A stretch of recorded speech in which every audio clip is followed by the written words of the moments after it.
கிறிஸ்துவுக்குள் அன்பானவர்களே, இன்றைய காலை வேத தியானம் யோபு 23:12. அவர் உதடுகளின் கற்பனைகளை விட்டு நான் பின்வாங்குவதில்லை, அவருடைய வாயின் வார்த்தைகளை எனக்கு வேண்டிய ஆகாரத்தை பார்க்கலும் அதிகமாய் காத்துக்கொண்டேன். அல்லேலூயா.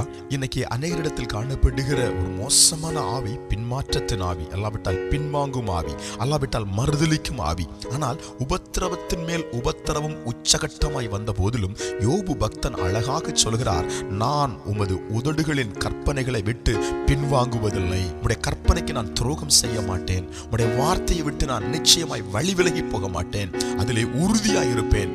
இந்த வார்த்தை தான் தேவனுடைய உள்ளத்தை அசைத்திருக்கும். அதனால தான் யோபுவுக்கு 2 மடங்கு ஆசீர்வாதத்தை ஆண்டவர் அள்ளி வழங்கினார். அல்லேலூயா.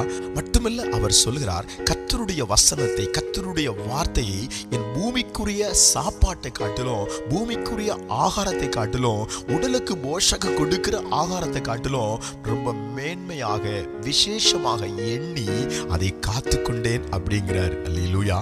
எவ்வளவு பெரிய ஒரு பறந்து விரிந்த இருதயம் யோபுவுக்குள் இருந்திருக்கிறது.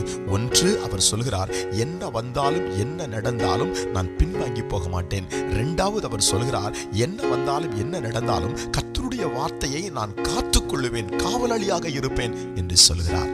எனவேதான் கர்த்தர் யோபுவை ஆசீர்வதித்து உயர்த்தினார். தேவ பிள்ளைகளே, இந்த நாளிலும் யோபுவை போல உபத்திரவத்தின் பாதையிலே ஏதோ ஒரு நிலையிலே உடைக்கப்பட்டு நீங்கள் பயணம் செய்து கொண்டிருக்கிறீர்களா?